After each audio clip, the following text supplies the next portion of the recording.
Well, we are live. So this is the sixth episode of RTF, the Resilience and Trauma Fitness channel. And I have a special guest tonight, a good friend of mine, Rick. Rick and I met, and I'm going to ask him to tell part of that story. But we both come from a career in the fire service. And it's just, brother, it's so good to see you tonight. And how are you? I'm doing actually remarkably well. I've had a really good streak here lately.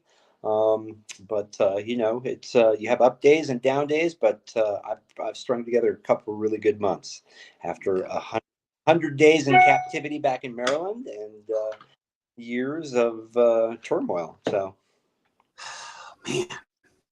Well, let's just you know how it is with us. We just like to kind of let's get into it.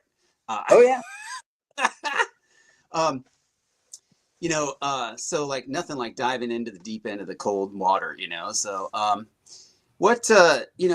tell us a little bit, Rick, tell us whatever you're comfortable telling us about Sure. like where you're at, kind of like maybe, I don't know if you want to talk about the department you worked at. It's totally up to you, but, Go ahead and start and kind of give my background. I was a 24-year veteran of Aurora Fire here in Colorado.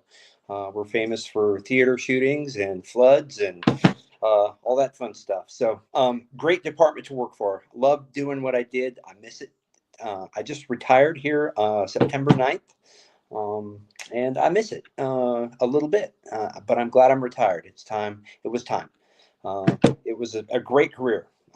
Spent my time wanting to be on the busiest engine in the heart of the city, running as many calls as I humanly could. And it ended up biting me in the butt a little bit. So, oh. Well, did a bunch of time on a different teams, hazmat team and tech rescue team and wildland team, and was on the USAR team here. I went full bore on everything that I wanted to do. So before that, I'd spent about 8 years in the military. It was all pretty much peacetime, but it kind of set the stage for my career in the fire service. So thank you for your service. Number one, really, I mean, there's a lot of us that are. I wasn't able to join the military. That's a whole nother story. But I really love the brothers in the military, especially, you badasses that you know who you are, special forces, all those dudes.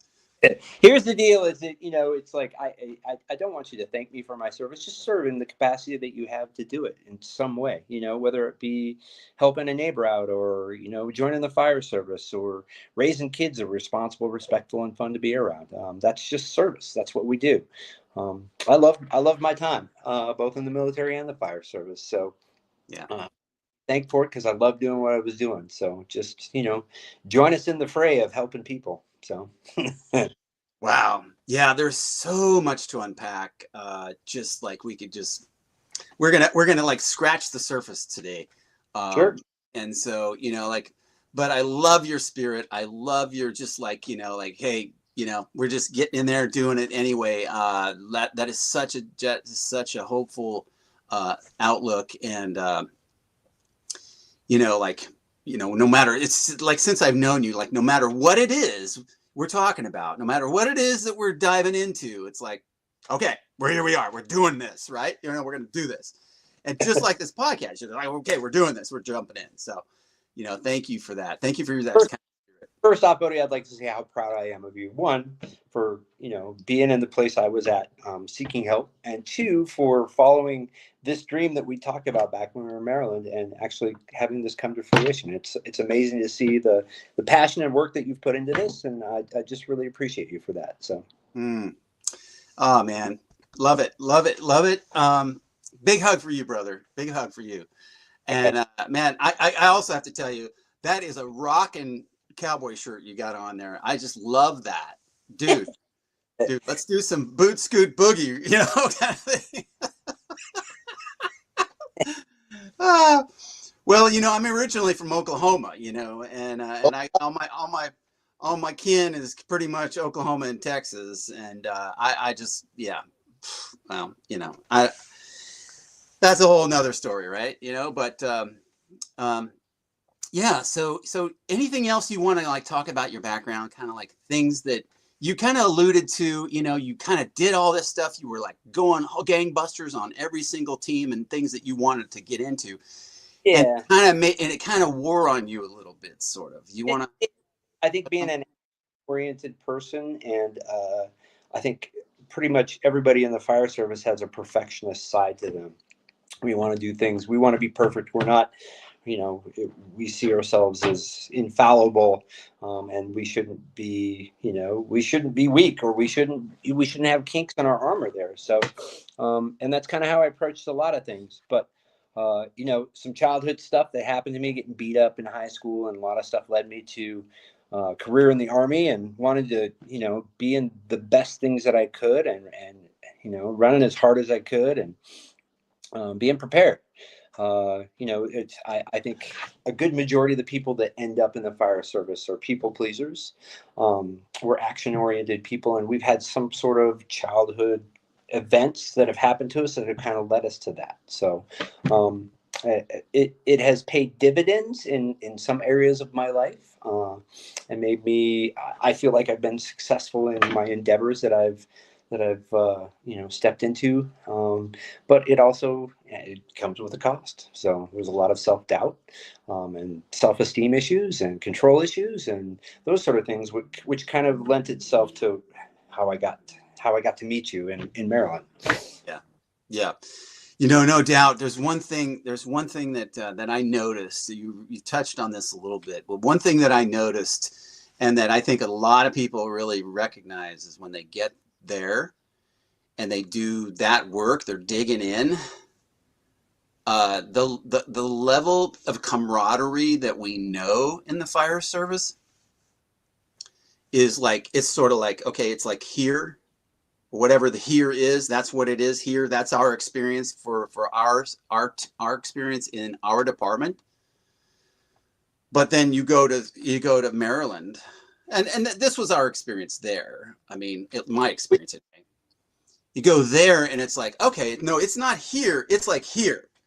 It's like several magnitudes higher, and kind of like, intensity and intimacy as well. Just kind of like, yeah, it's that level of connection and vulnerability that you thought you would find, or that brotherhood and sisterhood that you thought you would find, military, fire service, teams, that sort of thing. But it's just, there's an exponential increase in that level of trust and vulnerability amongst you, because we've all shared similar experiences, and we've come there from the lowest places in our lives, and it's so easy to lean on each other and help each other while you're there. So it makes for really close and tight knit relationships at that place, which is probably the best part of the whole experience for me.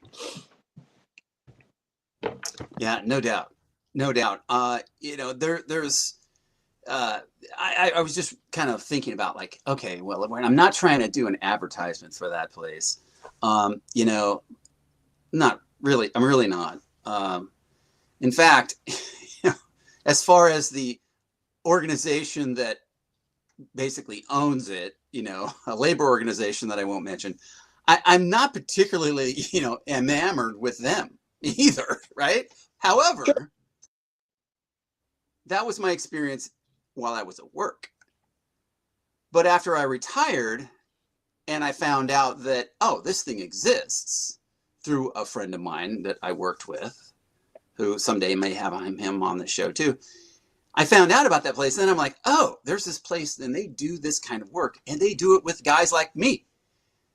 Lots of people just like me, like have the kind of the same career that I went through. And then you're like, and then you get that experience there, and you're like, you have these conversations, how many times did we go in the cafeteria and just sit there and just like, an hour and a half later, everybody's gone and we're still just like this, right? Oh yeah.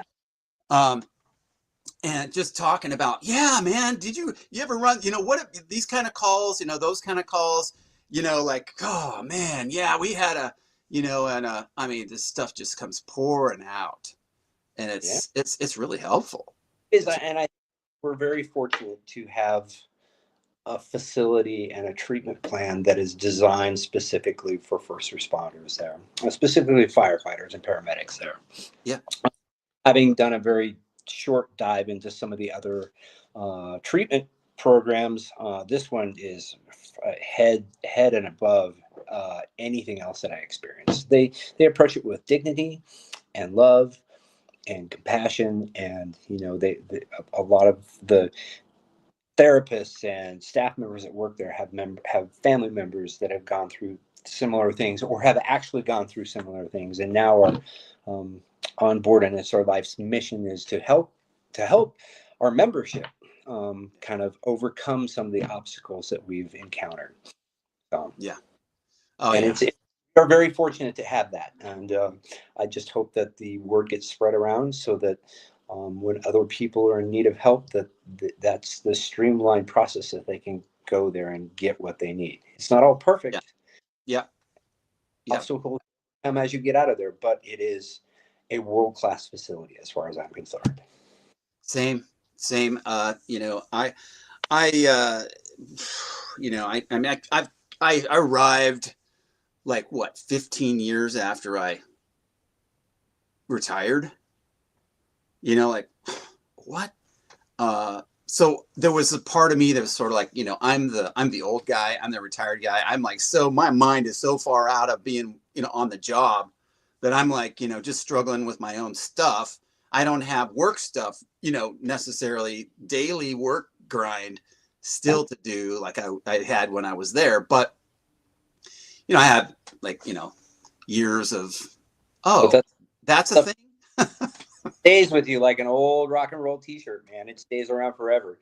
You can't get rid of it. So yeah, love it. Oh man. So I have some questions here. Is there anything else you want to cover on our our opening salvo? No. Let's just dive in. Let's okay. Start answering questions. And my biggest thing is that we can be transparent here so that other people, I sound like a broken record. No. Other people aren't sitting at home trying to hide what's going on and thinking it's going to get better. Sometimes it does get better on its own, and other times you need help, and it's okay to need help, and it's okay to reach out and accept that help that's out there. So that's my hope for this that we're doing together, is so that even if one person just listens to this, while they're alone and feeling like nobody's around and they're hopeless, and there is hope for joy and a life after all this stuff. So there is yeah. absolutely there is. Oh, and by the way, there is hope after this. All right, okay, so I have to also not forget to congratulate you on your recent retirement. It's retirement right? Is amazing. It's a short-lived retirement. I just accepted I'm going to accept a position with a company, with some extrication equipment. We'll get into that at whatever, but it's not important. So, but stepping away from the fire service has some, especially if you're struggling right now, it has some very significant benefits towards your recovery, towards your personal health. So it's been amazing. So it's been really good to, like I said, I miss it a little bit, but you have things to look forward to, and retirement can be a really amazing thing. Yeah, I'm so glad that you made that transition, and you look like you're transitioning well. And if you ever aren't, please call me. I am like a beacon of hope for the retirees, because if I can do it, and I can kind of muddle my way figuring it out, with how I retired and everything, then I mean, yeah, I've got nothing but words of encouragement for other guys like you. So yeah, anytime. One thing that kind of added to my story that I will share is just that moment when I figured out that I'm not going back to work. This is it. I'm done. And I'm like 18 years in. I'm like, what? No, no, no, no, no, no, no, no, no, no, no. It's like, and I remember telling you the story at COE, and you're like, and you start smiling and you're laughing. You're like, yeah, yeah, he just hasn't accepted it yet. And I was not ready to accept it because you know how it is. Okay. You don't tell a fireman who's passionate about what they do that you're broken, you're a broke toy, and we're putting you away. You can't do this anymore. Huh? Remember that? That's a pretty harsh reality. It was rough. I mean, and that was part of my you know. So, getting injured and stuff. I mean, I'm just thankful. I'm thankful right now though. I moved through most of that, and I'm just thankful that I'm actually alive, because I've had like 3 near-death experiences that were just like, are you kidding me? Really? Like, I'm alive. I'm still here. And sometimes I forget that, and I get all like, back in my stuff, but really it's really only the grace of God that I'm actually still here and doing anything. I know. So you're living on borrowed time. So appreciate the second of it, man. Yeah. It's I've got we've talked a lot about family and stuff like that. I've got a lot of good reasons to keep going. And so until the Lord takes me, I'm here, but going to make the most of it. So let me get to my first question then. What was it that kind of led you to seek help? I mean, you kind of alluded to that already, but is there anything you would like to share specifically about, like, a story or kind of a series of events? Of course. I mean, you share whatever you're comfortable with, and not anything more. Go back. It was. I spent a lot of time running a lot of calls. Aurora is a very busy city. We have a call for service often. We have 17 stations and almost 80,000 calls a year, and we are busy. And I wanted to be right in the middle of it. Was involved in a Mayday situation at one point where I thought I was going to die inside of a building, lost and trapped inside of a high rise during a high rise fire, and that was kind of the start. People started noticing changes in me, hair trigger anger and sleeplessness, and just a different demeanor for me. But I didn't kind of take all that in at the point. So then you get to this point where you get called out on it, you kind of get embarrassed, and then you start hiding it. So then you show up to work and you want to, let's get on the rig, let's go out and let's go train, let's make sure that I'm doing everything so I don't appear weak in those sort of things. And then you just have this kind of, my dad, when I joined the service, my dad was a firefighter for almost 40 years, and he gave me this analogy. He goes, your bucket's going to get full eventually, and when it gets full, it can't take anymore. And I just kind of hit that point where I was overflowing. I'd had a string of events.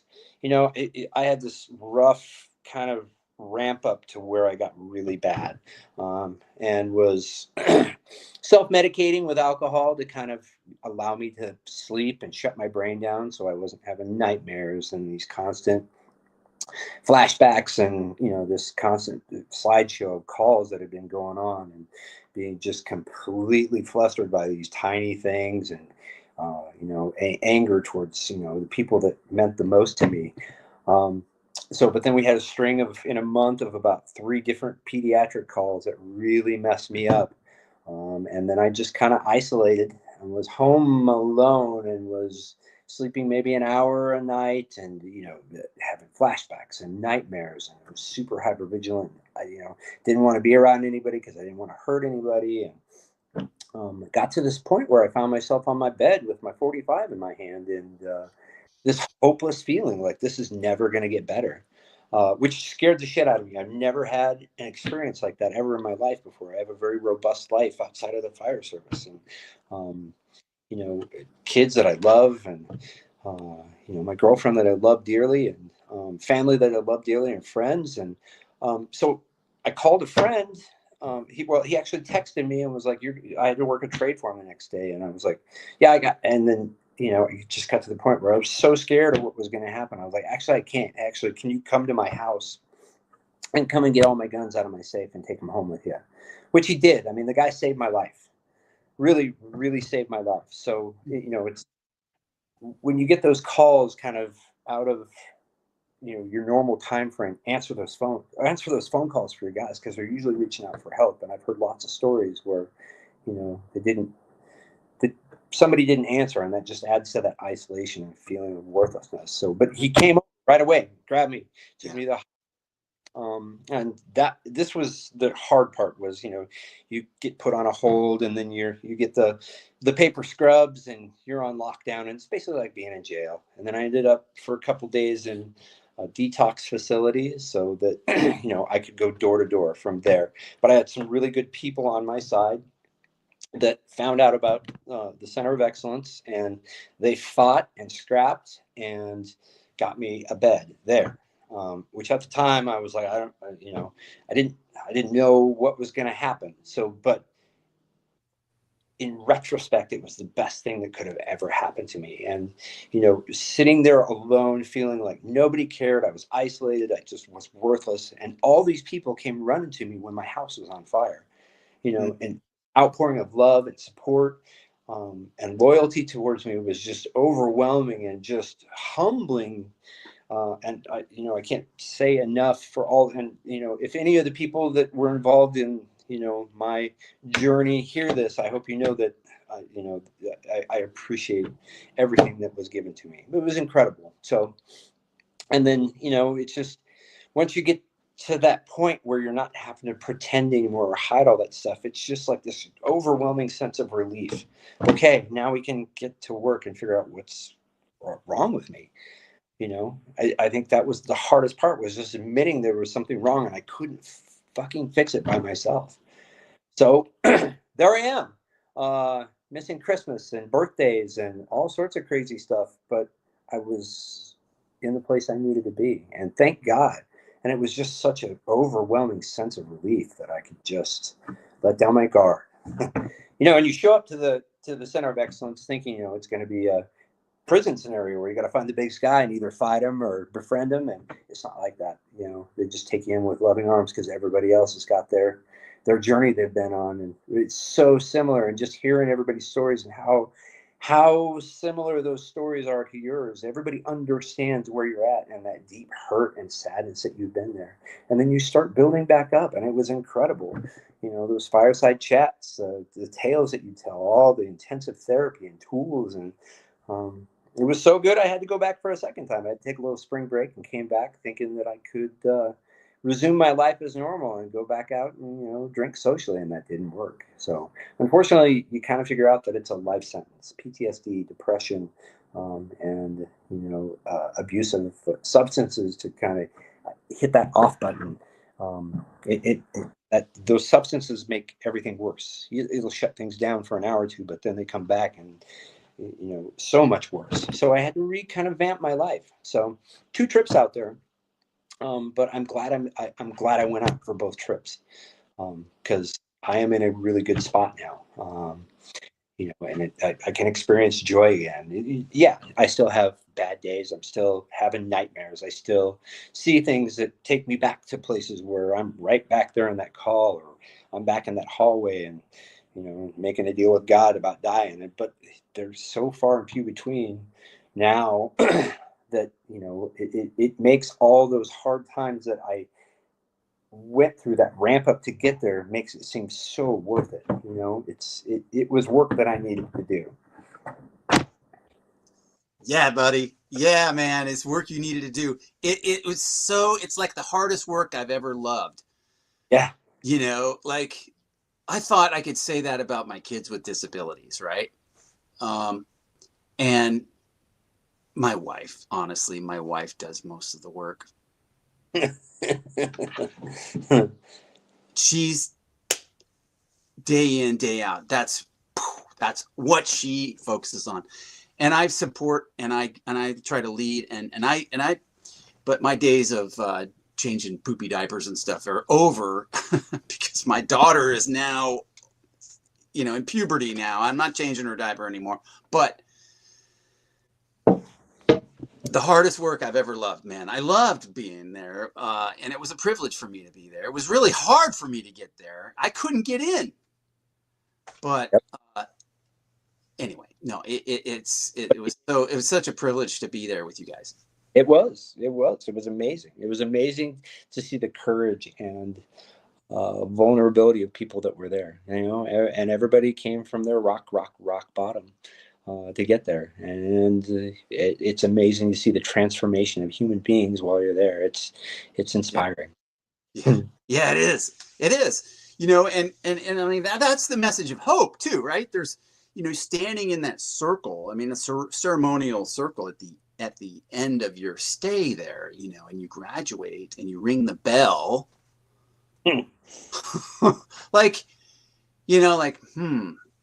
like wow, it's a big deal. It's a big deal. And and I want to, I really want to congratulate you and or just, acknowledge the willingness to just get back in there and do the work. There's more work I need to do. I'm going back. I'm going to do this work. I'm going to get into it. And that's what I know about you. I just know, I just, ever since I've met you, it's just been like, oh, we're doing this. This is what we're doing. This is what we're doing. And we're not wasting any time. We're going to get right to the bottom line. My questions are like right around, like the bottom line questions. Like, so let's summarize, right? In the classes, in the, whatever it is, in conversations. So like, let's get to the bottom line. Here we go. This is it. I love that. I love that about you. Thanks. Appreciate it. You as well. So you met me at every turn. So, and met me with full aplomb about everything. So it was amazing. Oh, you were there for me too when I was having some of my really low moments. Just how do you like, where do you go? I just I just don't know what to say, don't know what to do. You just kind of like get there and you're like, bah. And and it's okay because somebody's got your back, and that's helpful. And let's talk about this.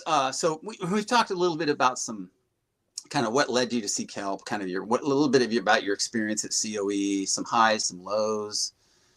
So like, let's talk for a moment, because this just came up for me and I want to do this. Let's talk for a moment or two about the guys on the job. And I say guys, and I always mean guys and gals, right?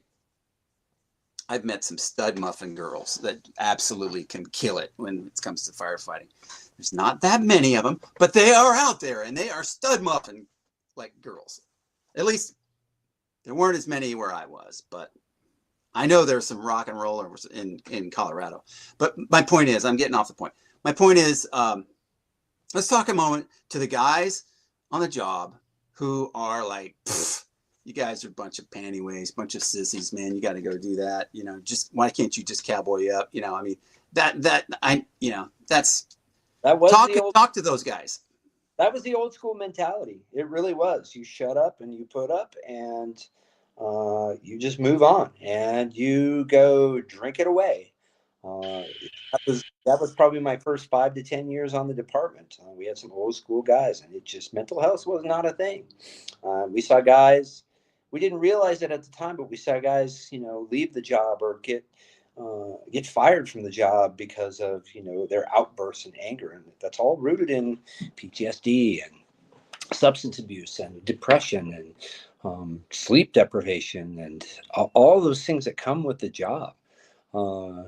So I've seen such a it's been one of the biggest turnarounds and culture changes in the fire service that I've seen over the past 24 years, is the acceptance of our frailty and the acceptance of mental health challenges and substance challenges that I think every single member of our profession faces at some point. I don't think we'd be human if we weren't affected by the things that we saw. There's tragedy and heroism and bravery and sadness and everything in between. But we see it, and we see it often, and we see, so with the passing of the old school guys retiring and very short lifespans after they retire, I think we're moving in the right direction of acceptance and actually addressing it before we actually need to go to a treatment facility for PTSD. Hitting it head on and doing little mental health checkups, seeing a therapist so that we can download some of this stuff and we can learn the tools before we actually get to that point. But I think that old school mentality of you just got to push it down and hide it and not show weakness has led to a lot of people having to go to inpatient treatment facilities for PTSD and substance and other mental health causes. So that has been the biggest progress I've seen in our profession. The chief that I left from our department is very into the mental health side of things, and he understands it very well. And it's so refreshing to see that change. And pretty much. Okay. Let me just interrupt and say this, because I think it will vary from department to department, and maybe even region to region. I don't know. I mean, but that's just my thought about it. And the reason I bring this up is because there are, let's say they're the chiefs of the department, and they, so there's sort of like the elephant in the room here is like, hey, I don't want to raise this flag about myself because I'm going to get labeled, and then now I am a liability for the organization that I work for, not just the fire department, but the entity, the county, the city, whatever the government agency is that I work for. And once I'm labeled like that, now I'm a liability. Yep. Right. There is still that. It is loud and proud, for sure, 100%. And whether or not we realize it or we actually see it from external sources, it is there. Okay, so that is something that how do you change that? I don't know, as guys in the field doing the work, the technician level, bottom feeders like we are. I tend to think that we are not going to be able to change that like in the near term. But it's almost like you have to go political with it in a sense. You have to be like, okay, no, we have to change this. And that means our tactics are going to have to match the strategy to, in other words,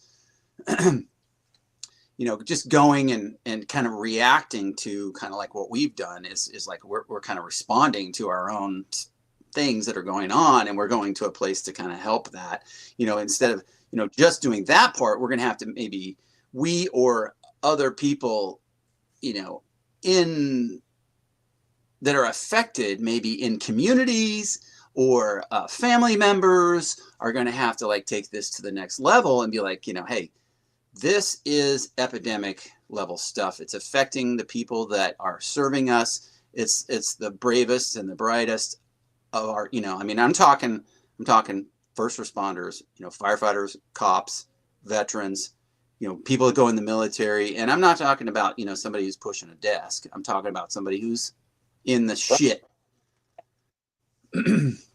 But, I think it needs to kind of like, it needs to be elevated a little bit, elevated, needs to be taken to a higher level. And because those people in those positions, okay, I think we have a mandate right now. We've kind of turned a corner in a kind of a political landscape that has just been like an amazing thing to kind of observe. It's like what's going to happen, nobody knows. But I think it's been interesting to see the response of Americans recently. I'll just say it like that, okay? And so I think if you ask people in the communities, like, hey, do you really think it's a good idea to, and, forgive me for bringing this up, political things, but do you think it's a really good idea to defund the police? Is it a really good idea to maybe defund the fire department or do something else? That's deep stuff, right? But people in their own communities are going to have to like kind of like figure out like, what are we willing to go to bat for? What do we really, you know, because if we just go, hey, you guys are broken. You guys had PTSD. Yeah, fine. Okay, just retire, move along. We'll hire some new fresh meat to take care of this. I don't think that goes so good.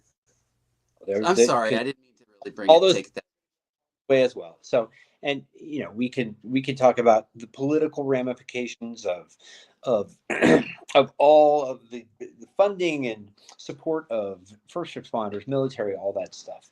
But it starts at a at a base level in your Yeah. communities, and basic education for your people, and letting them know the toll that it actually takes on our people. So, but does. I think I see hope in that venue. So, but that's me.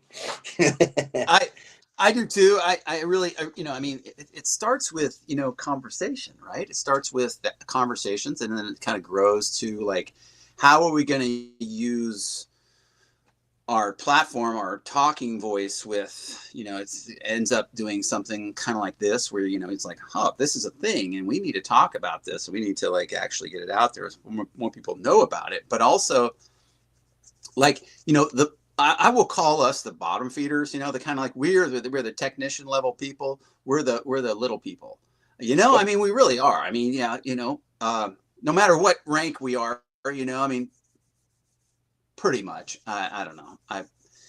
Anyway, I guess I just I'm like, okay, this is kind of like a thing, and a lot of people know it's a thing, but what you really want to have is you want to have your communities that are backing you up, that are like saying, yeah, no, we want to take care of those people. We want to, we don't want to like, you know, we don't want to like, you know, baby them and, you know, like, oh, you know, but you gotta, you know, when you got stuff that's like, you know, I don't understand why my life is falling apart. I got this and I got that and I got, you know, it's like, no, that's a thing. And your cup is full and you can't pour any more in. Go, you know, get some help. Do those Sure, things. and it goes back to, you know, just public education and you know, votes towards funding uh, for police departments, fire departments, and that sort of thing, so that we can uh, foster these mental health programs, so that we can be proactive rather than reactive on these things, and giving them the proper amount of equipment and staffing, those sort of things. That's going to help in that public venue, Yeah. and just people can see that funding for these things and giving the appropriate amount of staffing is going to help reduce the stressors on our first responders, on our frontline people. And that's where we need to focus our efforts. I would actually take that one step further, and I would say absolutely underline what you're saying. I would say something like that you could have, instead of having the fire chief and like the government agency in charge of those things, bring the community in, have like a community advisory board or something that's like where you have like some independent folks that are looking out for their community, and they're like, hey, you know, we think that's an important thing, or you know what, that's not important to us to take care of those people. And then it's like, okay, you know, then the technician level guys who are on the fire departments are going, well, you know, word spreads fast. You know, if you and I are both competing for a job somewhere, and you know, like, you know, this department is like stellar, they really take care of their people, and they don't just say that, they take care of the people. But this department over here, they don't they don't put, you know, they're for whatever reason they're not as, you know what I mean. We used to look at getting on a fire department like, are they growing, you know, like what kind of equipment do they have, what kind of benefits, what's their schedule like, you know, what are the people on the fire department like that you're going to be working with, you know. We used to think about stuff like that when we were testing, at least I did. And Sure, I'm of like, course. I want to work at the best place that has the most equipment, that's growing like crazy, right? I end up working at a place like that. But, you know, I mean, if it has a reputation of sort of like not taking care of their people in Yeah, this regard, you know, I'm we want something. organizations that put people first and make sure that that valuable asset is taken care of. 100%. Right, right, absolutely. You know, like we you know, we know that we know that, there's all kinds of technology things that are going to change things, and there's maybe a need for less firefighters in the future because of technology. I don't know, but it doesn't matter. When you have Mrs. Jones or Mrs. Smith or whoever out there, and they're like, they need you, you respond, you're helping them. Hey, that's a personal thing. I don't care what kind of technology you got. You're never going to be able to replace, hands-on people who are helping 100% people in an emergency. It's just, but I think our most important asset are those internal assets, our technician level, our snake eaters down on the ground doing the work, and stepping forward and leading from the front and being like, it's okay to seek help. It's okay to go do a mental health check-in. It's okay to talk about this stuff and not worry about how you're going to be appeared weak. And that's the influence that we can have here in this venue, is that we talk to our fellow brother and sisters that are still on the job. Come out and just lead your people to help before it becomes an issue. And if we make that a part of our talk in our recruit academies, and we make a annual checkup for those people every year and make sure that it's not punitive, and that we get rewarded for making sure that we exercise our brains and take care of that, because we get rewarded for physical stamina and being physically fit and taking care of our bodies. If we do the same thing, we do that internally, and we're doing what we're supposed to do. Yeah. And that's a great point that you brought up. I think it's really important for us to remember, the stuff that we were doing when we were healthy and feeling good. It's like, take a mental note. When you get into, a dark moment, the dark time, it's like that's not the first thing on your mind. It's that I should go to the gym. No, I'm feeling like shit right now. Yeah, I don't want to go to the gym. Yeah, the staff there called it anhedonia, right? Hedonism, or the lack of hedonism, or the things that you enjoy doing. You stop doing those things because you can't get off the couch. One, because you're exhausted physically and mentally, and then one of those telltale symptoms of PTSD is that isolation component. So you don't want to be out, you don't want to be around big crowds, you don't want to be around things that remind you of certain things. So we can check on each other and make sure we're getting out and doing those things to maintain. If we feel good here, then it typically follows that we're going to start feeling better here, and it's a huge component. And I think that's one of the things that they talk. That's so good. That's so good. And I remember being there with you and a guy named Chris, and Chris was the kind of guy where you'd find him in the gym just about any time during the day. But he was my inspiration, and I would be going like, dude, I want to be like that. I want to do stuff like he does. And oh man, it was great. It was great. Really, inspiring me to get to the gym, to kind of get in there and do the work. Right. Yeah. Anything you got that's anything you want to mention? You got any funny stories from COE? Well, they're all funny.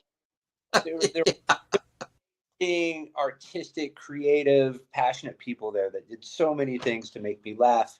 There was so much love between all the people that were there and from the staff itself. So I don't think I can come down with a specific story, but the one thing that I kind of wanted to touch on is the effect of the people that we leave back home that are running the show when we leave and go try to fix ourselves and concentrate on ourselves.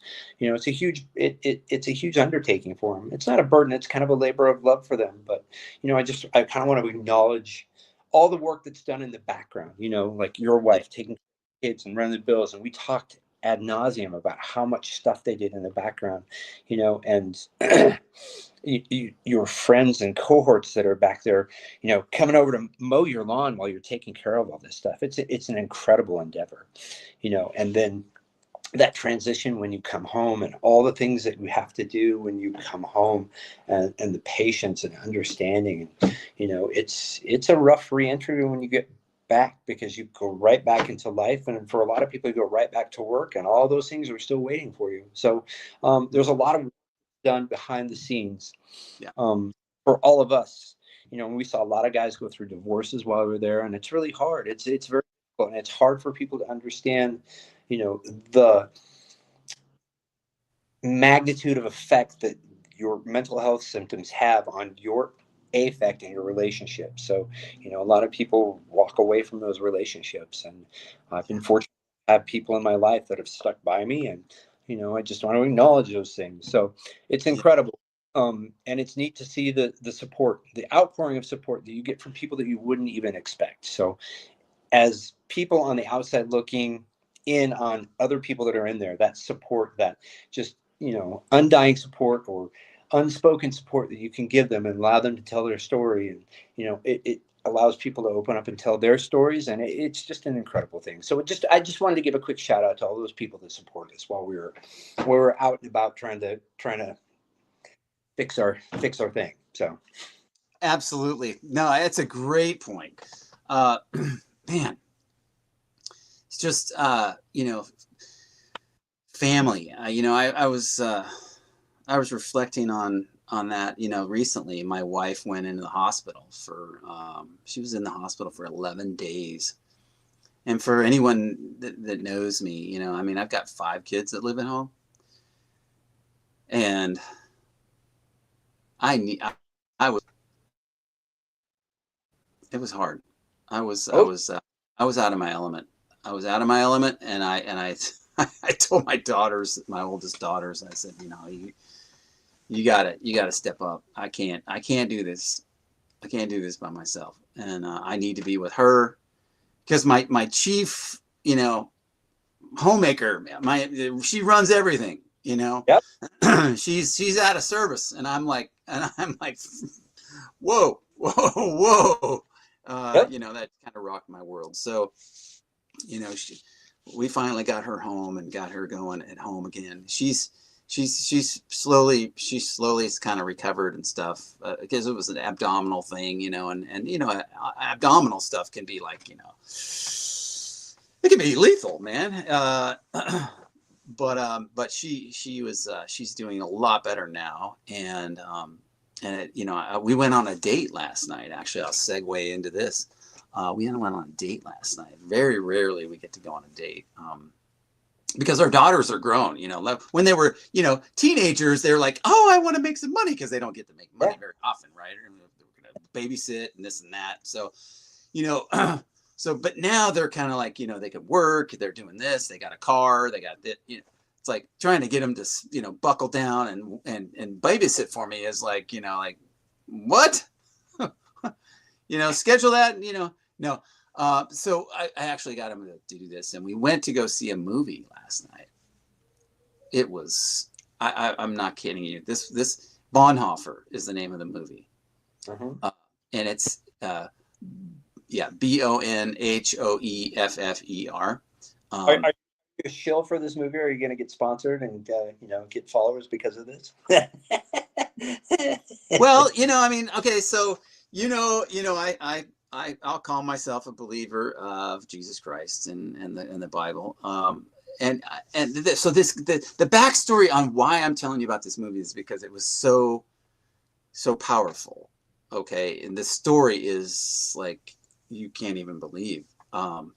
He was a pastor in Germany when Adolf Hitler came to power. I don't know. Have you heard the story about him? I'll have to check it out. So. It hit me like a freight train. So yeah, that's all I'll say is check it out. Yep. But there's powerful stuff out there. You know me, I'm a big Foo Fighters guy, and being able to see them live in concert afterwards. And there were songs in there that, literally could have saved my life. It's a very powerful thing, and wherever you find your inspiration or your love,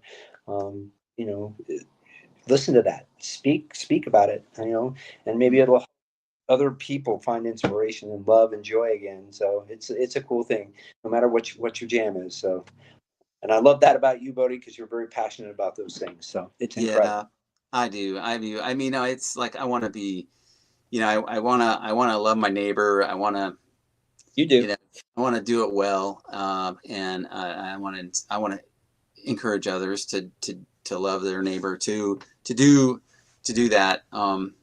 But yeah, you know, like I just I don't have too much more to talk about except you know, I just wanted to like encourage the guys who were we went to the center with. If any of them end up watching this and they're interested in you know, talking, Yep. I think it'd be fantastic. I totally understand like why they might not want to. I mean, at least I think I do. But but I'm interested in encouraging them to do some work like that. Guys that are on the job, I totally understand. They may not want to be, you know. It's all good, brother. So, but I would like one last thing before we get out of here. It's been very cool since my retirement. My kids came to my retirement ceremony and got to talk to a bunch of my cohorts and, you know, legends of the past and all that. And they started hearing stories about stuff. And I think one of the hardest conversations I had with my kids after I got back and, you know, kind of had a little downfall was that they just didn't understand what was going on with me, because we don't do a good job of communicating that stuff to our kids and to our family because we're trying to protect them, right? So Okay. I think it was amazing for them to hear those stories of what has happened and the things that I've seen in my career and these stories and great things, and then just telling them what was going on in my brain and being honest with them and talking to them in truth as opposed to trying to protect them. So it made a big difference in their involvement in my support, in my recovery, and my mental health afterwards.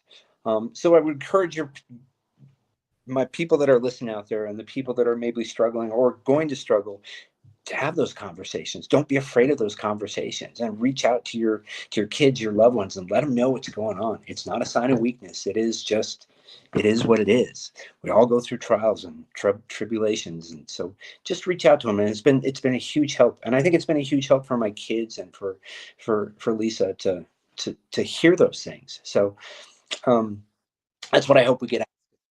That's so good. That's so good. It really is about how we you know, communicate in the moment of stuff that's happening that's high powered, and it's also how we communicate when, you know, we're hurting, or we're just, you know, like, or we're, you know, going under, you know, and feeling like we're drowning, whatever it is.